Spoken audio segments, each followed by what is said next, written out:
Hello friends, welcome to my YouTube channel extrinsic coaching. आज EPF higher pension के regarding बहुत ही बड़ा ब्रेकिंग न्यूज़ आया है। ईपीएफओ ने एक सर्कुलर निकाला है आज की डेट का ही, जो है 20 Feb 2023, जैसे आप यहाँ पे देख पा रहे हो, जिसमें उसने बताया है कि आगे प्रोसीजर कैसे करना है।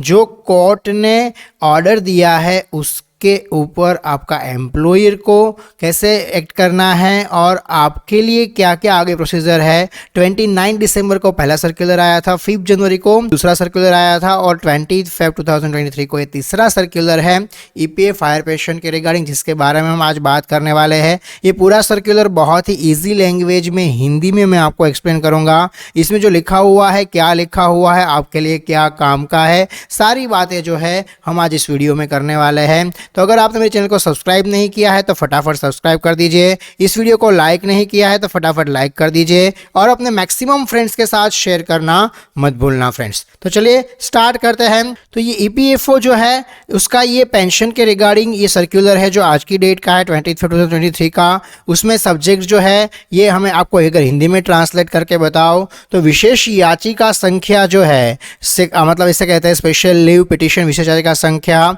नंबर 8658 ऑफ 2019, मतलब जो हाईकोर्ट का ऑर्डर था उसके मामले में, मतलब सर्वोच्च न्यायालय का जो 4 नवंबर 2022 का जो ऑर्डर है उसके मैटर में ये कुछ अनुपालन निर्देश जो है यहाँ पे आपको बताए गए हैं। यहाँ पे बताया गया है कि in compliance of the above said order क्या क्या आपको मतलब करना है। आगे यहाँ पे कुछ निर्देश दिए गए हैं जिसके बारे में हम बात करते हैं। सबसे पहला यहाँ पे जो निर्देश दिया गया है, मतलब सर्वोच्च न्यायालय 4 नवंबर 2022 का जो उसमें ऑर्डर है, अगर आप सुप्रीम कोर्ट का ऑर्डर देखना चाहते हो तो ये सुप्रीम कोर्ट का ऑर्डर और ये जो सर्कुलर आज आया है, दोनों ही मैं मेरे टेलीग्राम चैनल पे जल्द ही दोनों पीडीएफ फाइल रख दूंगा। तो आपको क्या करना है, इस वीडियो को लाइक शेयर और सब्सक्राइब करना है और मेरे टेलीग्राम चैनल को ज्वाइन कर लेना है, जिसका लिंक आपको डिस्क्रिप्शन बॉक्स में मिल जाएगा। टेलीग्राम पे आप एक्सट्रिंसिक कोचिंग लिखोगे तब भी आ जाएगा। तो यहाँ पे ये इम्प्लीमेंटेशन के लिए,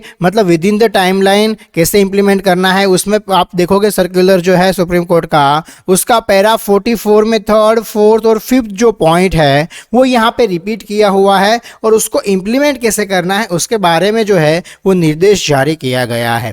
तो यहाँ पे तीसरा पॉइंट जो है उसके अकॉर्डिंगली, जैसे कि इसमें लिखा है कि मतलब माननीय सर्वोच्च न्यायालय 2019 की जो विशेष अनुमति याचिका जो है उसके मामले में जो निर्णय सुना के बाद प्रासंगिक निर्देश उल्लेखनीय इस प्रकार से है, मतलब उसमें क्या क्या लिखा है जो मैं आपको बता रहा हूँ वो ये बताना चाहता है। यहाँ पे सबसे पहला जो 44.3 था वो 44.3 ये था कि जिस कर्मचारी ने 1995 ईपीएस 95 जिसे कहते हैं, आपको अगर इस 95 ईपीएस 95 की स्कीम को डिटेल में समझना है, करंट ईपीएफ और हायर ईपीएफ पेंशन में क्या क्या डिफरेंस है ये आपको समझना है, तो उस पर मैंने डिटेल में एक वीडियो बनाया हुआ है जो आप देख सकते हो।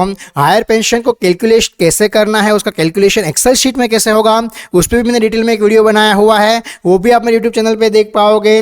और जो भी जनरली अक्सर पूछे जाने वाले सवाल होते हैं, मतलब जो ईपीएफ के रिगार्डिंग जो होते हैं, उस पर भी मैंने एक वीडियो बनाया हुआ है, हिंदी लैंग्वेज में ही बनाया हुआ है, तो आप वो भी मेरे यूट्यूब चैनल पर जाके देख सकते हो। लेकिन आप मेरे यूट्यूब चैनल पर जा रहे हो तो मैं रिपीट कर रहा हूँ, आप सब्सक्राइब करना मत भूलना और मैक्सिमम फ्रेंड्स के साथ शेयर जरूर करना। तो यहाँ पे जो एम्प्लॉय जो यहाँ पे सबसे पहली बात की गई है 44.3 में, वो क्या है कि जिस कर्मचारी ने 1995 का जो स्कीम एपीएस 95 जिसे कहते हैं उसकी योजना के तहत 11.3 पैरा और 11.4 पैरा जो है पेंशन स्कीम का, उसके तहत 1 सितंबर 2014 ये डेट जो है, यहाँ पे डेट बहुत ही इंपॉर्टेंट है, be in service as on 1 September 2014। इस सर्कुलर को डिटेल में हम समझेंगे और क्या क्या आपको यहाँ पे निर्देश दिए गए हैं उसकी भी हम बातें करेंगे। 44.4 जो है, मतलब जिसमें देखो ये सेम टू सेम जो कोर्ट का ऑर्डर है उसमें जो लिखा हुआ है ये वही है, ये ईपीएफओ के निर्देश नहीं है, ये कोर्ट का ऑर्डर है जो यहाँ पे लिखा गया है, जिसको कैसे फॉलो करना है वो ईपीएफओ ने इस सर्कुलर में बताया है। तो ये कोर्ट का जो ऑर्डर है 44.4 जो है, जिसमें लिखा गया है कि the members of the scheme would did not exercise option, मतलब योजना के सदस्य जिन्होंने विकल्प का प्रयोग नहीं किया, जैसे कि पेंशन योजना के पैरा 11.3 के स्कीम में मतलब इससे पहले या 11(4) जो है इसके तहत पहले नहीं किया था हायर पेंशन को ऑप्ट। कोर्ट का जो जजमेंट आया है आरसी गुप्ता केस में, तो उसमें जो स्कीम है that stood before the 1 September 2014 did not provide any cut off date, मतलब 1 सितंबर 2014 से पहले का विकल्प प्रयोग करने का उनका अधिकार इस न्यायालय के आरसी के मामले में दिए गए फैसले में स्पष्ट है। मतलब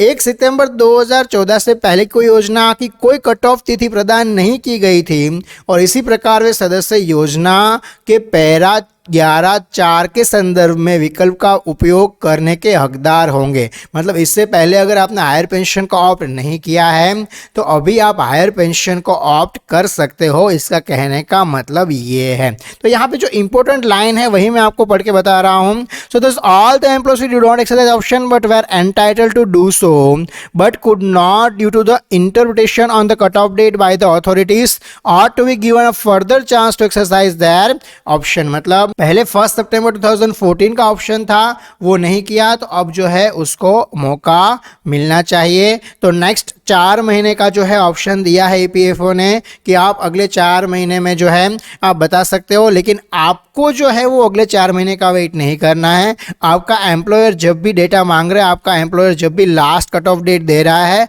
उसी लास्ट कट ऑफ डेट से पहले आपको ये ऑप्शन जो है ये ऑप्शन दे देना है। देखो यहाँ पे लिखा हुआ है some conditions shall stand extended by the further period of the 4 month। 4 महीने में आपको जो है ये अनुच्छेद के मुताबिक आपको ऑप्शन जो है वो जॉइंट फॉर्म जो है वो फिल करके दे देना है। बहुत ही मैं इंपॉर्टेंट एक बात करने वाला हूँ, यहाँ पे देखो सुप्रीम कोर्ट के ऑर्डर में ही लिखा हुआ है कि employees who had retired prior to 1 September 2014 without exercising any option under paragraph 11(3) जिसमें हायर पेंशन का ऑप्शन आपको दिया गया था। इसका मतलब अगर आप पूर्व संशोधन योजना के अनुच्छेद 11(3) के तहत किसी भी विकल्प का प्रयोग किए बिना 1 सितंबर 2014 से पहले सेवानिवृत्त हो चुके हो, तो ऐसे कर्मचारी पहले ही किसी सदस्यता से बाहर हो चुके हैं और वो इस फैसले का लाभ पाने के हकदार नहीं होंगे। They would not be entitled to benefit of this judgement. इसका मतलब 1 सितंबर 2014 से पहले अगर आप रिटायर्ड हो चुके हो और आपने हायर पेंशन का ऑप्शन तब नहीं दिया था, तो आप इस योजना का लाभ नहीं ले पाओगे। ये सुप्रीम कोर्ट के ऑर्डर में लिखा हुआ है। तो अकॉर्डिंगली अब क्या एक्शन लेना है, ये जो निर्देश दिया हुआ है, अब जो निर्देश एपीएफओ का यहाँ से 4th पॉइंट जो है वहाँ से स्टार्ट होता है। Accordingly, the employees who did not exercise option, इसका मतलब तदनुसार जिस कर्मचारी ने पेंशन योजना के पैरा 11(3) के प्रावधान के अनुसार विकल्प का प्रयोग नहीं किया है और मौजूदा पैरा के तहत संयुक्त विकल्प का प्रयोग करने के हकदार है, और 11(4) मतलब 4 महीनों की पूर्वोत्तर विस्तारित अवधि के भीतर जिन कर्मचारियों ने ईपीएस 95 के पैरा 11(3) के तहत विकल्प का प्रयोग किया था और 1/9/2014 को ये उसका बाद में सेवा में बने रहे हैं। देख बहुत ही इंपॉर्टेंट है, देखो रिपीट कर रहा हूं मैं यहाँ पे, EPS 95 continued to be in service on और आफ्टर 1/9/2014, इससे पहले भी थे और उसके बाद में भी जो सेवा में बने रहे हैं, will be guided by the amendment provisions of the paragraph 11(14) of the pension scheme. मतलब उसको गाइड किया जाएगा और उसको एक मौका दिया जाएगा 4 महीने के अंदर कि विकल्प का प्रयोग कर ले। अगर 4 महीने के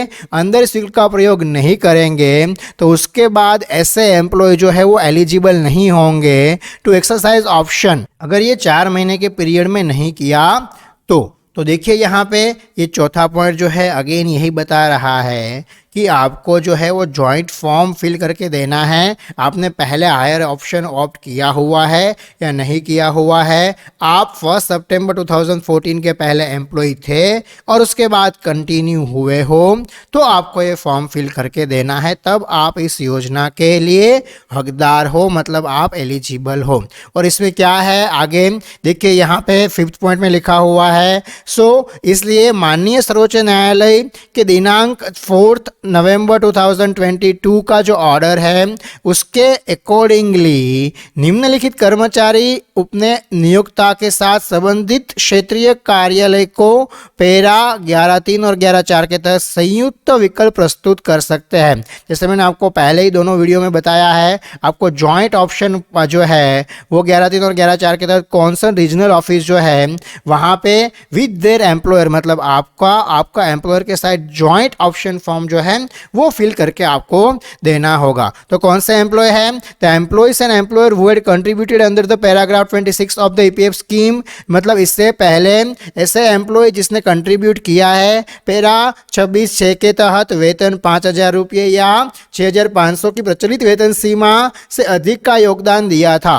मतलब इससे पहले जो वेज सीलिंग था, हाँ, उसमें उसने योगदान दिया था, did not exercise joint option under the provision of 11(3) pre-amended scheme while being member of the EPS 95। मतलब इससे पहले EPS 95 के सदस्य होने पर भी 11(3) के प्रावधान के तहत संयुक्त विकल्प का प्रयोग नहीं किया है। मतलब इससे पहले हायर पेंशन ऑप्शन जो है ऑप्ट नहीं किया है, वो भी एलिजिबल है। एंड देखिए ये लाइन बहुत ही इंपॉर्टेंट है, where member prior to 1 September 2014 and continue to be member on after 1 September 2014, मतलब 1/9/2014 से पहले मेंबर थे और उसके बाद भी सदस्य बने रहे हैं, वो ये जॉइंट ऑप्शन जो है, मतलब joint option under para 11(3) and 11(4) जो है वो कॉन्सर्न रीजनल ऑफिस को मतलब दे सकते हैं। देखिए यहाँ पे उस नेक्स्ट क्या, अब देखो एम्प्लॉयर जो है ईपीएफओ जो है वो कैसे एक्ट करेगा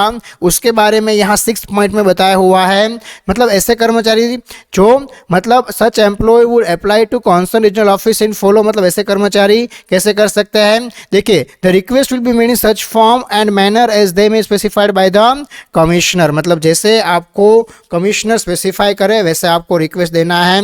joint option will contain the similar declaration as may be specified therein, तो आपका संयुक्त विकल्प में अस्वीकरण और घोषणा शामिल होगी जैसा कि उसमें निर्देश किया जा सकता है। मैं इस पॉइंट को आपको सीधा हिंदी में ट्रांसलेट करके बताता हूं ये क्या कहना चाहता है। तीसरा जो पॉइंट है, भविष्य निधि से पेंशन निधि में समायोजन की आवश्यकता वालों शेयर के मामले में और यदि निधि में कोई पुनः जमा किया जाता है तो संयुक्त विकल्प पत्र में कर्मचारी की स्पष्ट सहमति दी जाएगी। मतलब मैंने जो आपको पहले कैलकुलेशन में बताया था कि इतना ईपीएफ आपका कर सकता है, या तो आपको वापस देना पड़ेगा अगर आपको हायर पेंशन लेना है तो उसका जो है आपका स्वीकृति जो है, आपका डिक्लेरेशन फॉर्म जो है वो आपको देना पड़ेगा। जो जॉइंट ऑप्शन फॉर्म होगा उसी में आपको डिक्लेयर करना पड़ेगा कि मुझे उसमें कोई आपत्ति नहीं है, मतलब आपको सहमति जो है वो देनी पड़ेगी। देखिए यही पॉइंट जो है डिटेल में बताया हुआ है 4th पॉइंट में कि in case of transfer of funds from provident fund, trust on pension fund और टू ईपीएफओ, अंडरटेकिंग लिया जाएगा आपका कि अंडरटेकिंग जो होगा शेल बी द इफेक्ट और due contribution along the interest up to date and payment will deposited within the specific period. मतलब आपको एक टाइम दिया जाएगा जिसके तहत अगर आपने पैसा उठाया है तो आपको वापस देना है, तो वो आपका पैसा जो है वो स्पेसिफिक पीरियड के अंदर आप जमा करवाओगे, ऐसा आपको एक अंडरटेकिंग जो है वो देना पड़ेगा। नेक्स्ट पॉइंट जो है यहाँ पे बताया हुआ है, वो बताया हुआ है कि in case of employ unexempted establishment refund of requisite employer share of contribution, the same shall be deposited with the interest at the date declared under the para 60(s) of EPS scheme 1952 till the date of the actual refund। यही बात जो है वो आगे की गई है कि आपका जो एक्चुअल शेयर है जो आपको रिफंड करना है वो क्या रिफंड करना है, employer share of the contribution जिससे आपको हायर पेंशन मिलने वाला है वो आपको डिपॉजिट करना पड़ेगा with the interest at the rate declare under the para 16(c) of the EPF scheme 1952। मतलब जो भी रेट है वो इंटरेस्ट के साथ आपको वो पैसा वापस देना पड़ेगा। और वो पैसा वापस कैसे देना है, काफी लोग मुझे कमेंट सेक्शन में कमेंट करके पूछ रहे थे पिछले वीडियोस पे। तो देखिए यहाँ क्लियर लिखा हुआ है, the method of deposit and that of computation of the pension will follow through the subsequent circular. मतलब आपको कैसे डिपॉजिट करना है, आपको एक मतलब सुविधा जो प्रदान की जाएगी वो उसके तहत आपको कैसे पैसा वापस करना है वो जमा करने की विधि और पेंशन की गणना कैसे होगी वो अगले परिपत्र के माध्यम से आपको दिया जाएगा। मतलब एक और परिपत्र आएगा जिसके माध्यम से आपको बताया जाएगा कि आपको कैलकुलेशन कैसे करना है और कितना पैसा वापस देना होगा। देखो यहाँ नेक्स्ट पॉइंट में बताया गया है कि आपका जॉइंट ऑप्शन फॉर्म जो होगा उसके साथ proof of remittance of the employer share in the provident fund भी होना चाहिए। मतलब इससे पहले जो सेलिंग था 5000 और 6500 का, उसमें जो आपके पैसे कट रहे थे 541 रुपये, उसका प्रूफ भी होना चाहिए। काफ़ी लोग यहाँ पे मुझे एक डाउट पूछेंगे कि सर यहाँ पे 15,000 वाला सेलिंग लिमिट क्यों नहीं लिखा है। इसलिए नहीं लिखा है कि 15,000 वाला सेलिंग लिमिट तो 2014 के बाद आया था। ये जो बात हो रही है 1 सितंबर 2014 के पहले जो है उसकी बात हो रही है। इसलिए यहाँ पे जो है वो ये दो ही नंबर्स लिखे हुए, उससे पहले 5000 था, उसके बाद बढ़ा के 6500 कर दिया था।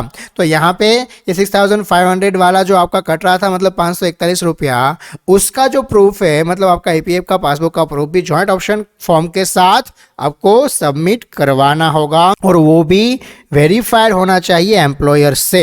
एम्प्लॉयर वेरीफाई करेगा, उसके बाद आप वो जमा करवा सकते हो। तो देखिए कैसे अप्लाई करना है, काफ़ी लोग मुझे पूछ रहे थे। तो यहाँ पे ईपीएफओ ने क्लियरली बताया है कि आपको अप्लाई कैसे करना है और आगे ऑनलाइन भी आपको अप्लाई करना होगा। ये फैसिलिटी ऑनलाइन भी आएगी, उसके बारे में नेक्स्ट पॉइंट में बताया हुआ है कि आपका अब वो एप्लीकेशन फॉर्म जो होगा वो रिसीव टाइम पीरियड पे अगर आपका रिसीव हो गया तो जॉइंट ऑप्शन फॉर्म जो होगा वो dealt with the following manner. Regional PF commissioner जो होंगे वो कैसे करेंगे, देखो एक फैसिलिटी दी जाएगी जिसके तहत आपको एक यूआरएल प्रोवाइड किया जाएगा, उसके बारे में शॉर्टली इन्फॉर्म किया जाएगा। और ये जैसे ही यूआरएल प्रोवाइड किया जाएगा एक नोटिस रख दी जाएगी, नोटिस बोर्ड पे और बैनर्स पे उसका पब्लिकेशन, मतलब इन्फॉर्मेशन जो है वो पब्लिक भी किया जाएगा ताकि आप जान पाओ कि यूआरएल आ चुका है। मतलब आप ऑनलाइन भी अप्लाई कर पाओगे, उसका यूआरएल भी आएगा। हर एक एप्लीकेशन जो होगा वो डिजिटली रजिस्टर्ड होगा, उससे डिजिटल लॉगिन भी कर सकते हो, उसका आपको रिसिप्ट नंबर भी मिलेगा। आपने जो भी नंबर का एप्लीकेशन किया है उसका आपको एप्लीकेशन नंबर भी मिलेगा। एप्लीकेशन जो होगा वो एम्प्लॉयर्स लॉगिन होगा, लॉगिन पे होगा उस verification with digital signature. E sign will be essential for the further processing. मतलब आपका एम्प्लॉयर का डिजिटल सिग्नेचर ई साइन जो होगा वो कंपलसरी होगा फर्दर प्रोसेसिंग के लिए। देन आरपीएफसी जो होगा वो हर एक एप्लीकेशन को कन्वर्ट करेगा ई फाइल में एज फार एज पॉसिबल। तो यहाँ पे एक नया टर्म आया कि आरपीएफसी मतलब क्या है, काफ़ी लोग मुझे पूछेंगे। तो सर यहाँ पे जो आरपीएफसी होता है उसका मतलब होता है रीजनल प्रोविडेंट फंड कमिश्नर। तो मतलब ईपीएफओ के ही एम्प्लॉय है रीजनल प्रोविडेंट फंड कमिश्नर जो है उसे आरपीएफसी कहा जाता है। द कॉन्सर्न डीलिंग असिस्टेंट जो भी होगा वो पेपर्स को एग्जामाइन करेगा और नोट का जो रिसिप्ट होगा, ड्यू अमाउंट जो भी होगा पेंशन फंड में, और उसको सेक्शन सुपरवाइजर और अकाउंट ऑफिसर को जो है वो मतलब संबंधित मामलों में जांच के लिए भेज देगा। उसके बाद जो कंसर्न सेक्शन सुपरवाइजर और अकाउंट ऑफिसर होगा वो कुछ भी मतलब डिस्पेंसरीज होगी तो वो मार्क करेगा, मतलब जो भी विसंगतता होगी यदि कोई है तो उसे चिन्हित करेगा और तय करेगा कि इसको आगे ईपीएफसी में भेजना है कि नहीं भेजना है। एपीएफसी अगेन नया टर्म आया, इसका मतलब एपीएफसी जो होता है इसका मतलब होता है असिस्टेंट प्रोविडेंट फंड कमिश्नर। तो उसको आगे भेजेगा और फिर वो केस डिसाइड करेंगे कि ये हायर पेंशन के लिए एलिजिबल है कि नहीं है। जो भी कॉन्सर्न एपीएफसी आरपीएफसी 2 ऑफिसर होंगे वो एग्जामाइन करेंगे हर एक केस को, जॉइंट ऑप्शन को हायर सैलरी में और डिसीजन लेंगे और वो आपको इंटीमेट करेंगे थ्रू द ई मेल और पोस्ट। मतलब आपको पोस्ट करेंगे या तो ईमेल करेंगे और सेम एफर्ट लिए जाएंगे, आपको शायद टेलीफोनिक या एसएमएस के थ्रू भी मतलब बताया जाए कि आपका हायर पेंशन जो है वो अप्रूव हो चुका है। ईपीएफओ कैसे जो है कम्युनिकेट करने वाला है इसके बारे में डिटेल में इस पॉइंट में बताया हुआ है। नेक्स्ट पॉइंट में बताया हुआ है कि officer in charge of the concern regional office will send a weekly monitoring report to the respective zonal office. ये देखो ईपीएफओ के अंदर ऑफिसर जो है उसके लिए काम की बातें हैं कि जो ऑफिसर जो होंगे इंचार्ज वो मतलब जो भी संबंधित क्षेत्रीय कार्यालय के प्रभारी जो होंगे वो मतलब जो भी कार्यालय को साप्ताहिक निगरानी रिपोर्ट भेजेंगे और कार्यालय साप्ताहिक रूप में मतलब जो भी समग्र स्थिति की रिपोर्ट होगी वो पेंशन प्रभाग को भी देगी। ठीक है, जो भी मतलब होगा वो हेड ऑफिस को भी वो देगा और कोई भी ग्रीवेंसेस है एप्लीकेशन का, मतलब कोई भी रजिस्ट्रेशन है या मतलब वो after submission of joint option form और कुछ भी मतलब गलत है पेमेंट ड्यू कंट्रीब्यूशन में कुछ भी मतलब ग्रीवेंसेस है तो कुछ भी है वो मतलब सुप्रीम कोर्ट का जो ऑर्डर है 4 नवंबर 2022 का, उसके तहत जो है उसको एड्रेस किया जाएगा। जो भी नॉमिनेटेड ऑफिसर होंगे उसको एड्रेस करेंगे। और ये डायरेक्शन जो है वो सारे दिए गए हैं again according to the honourable Supreme Court order for implementation of the higher pension. और ये सर्कुलर जो है, इससे पहले जैसे मैंने आपको बताया 2 सर्कुलर आए थे 29 दिसंबर 2022 को और 5 जनवरी 2023 को। उसके बाद जो है सर्कुलर दिया गया है और इससे आगे कैसे प्रोसेस करना है, आगे और सर्कुलर आएंगे। तो ये बहुत ही काम का सर्कुलर है अगर आप ईपीएफ हायर पेंशन आउट करने वाले हो तो। अगर फिर भी आपको इसमें कुछ भी समझ में नहीं आया है तो मुझे कमेंट सेक्शन में कमेंट करके ज़रूर पूछ सकते हो। आपको डिटेल में समझना है ईपीएफ हायर पेंशन और करंट ईपीएफ आपका जो स्कीम चल रहा है उसमें क्या डिफरेंस है, तो मैंने एक डिटेल वीडियो बनाया हुआ है। अगर आपको एक्सेल कैलकुलेशन करना है तो उसका भी वीडियो बनाया हुआ है। अक्सर पूछे जाने वाले सवाल जो है उसका वीडियो आपको देखना है तो वो भी मैंने एक वीडियो बनाया हुआ है। आप वो वीडियो सारे मेरे यूट्यूब चैनल पे जाके देख सकते हो। अब तक आपने इस वीडियो को लाइक नहीं किया है तो फटाफट लाइक कर दीजिए। मेरे चैनल को सब्सक्राइब नहीं किया है तो सब्सक्राइब कर दीजिए। और ऐसे ही current latest news EPS 95 scheme के बारे में और ईपीएफ हायर पेंशन के बारे में जानने के लिए मेरे चैनल को सब्सक्राइब करना मत भूलना और अपने फ्रेंड्स के साथ इस वीडियो को शेयर करना बिल्कुल मत भूलना friends. Thank you very much.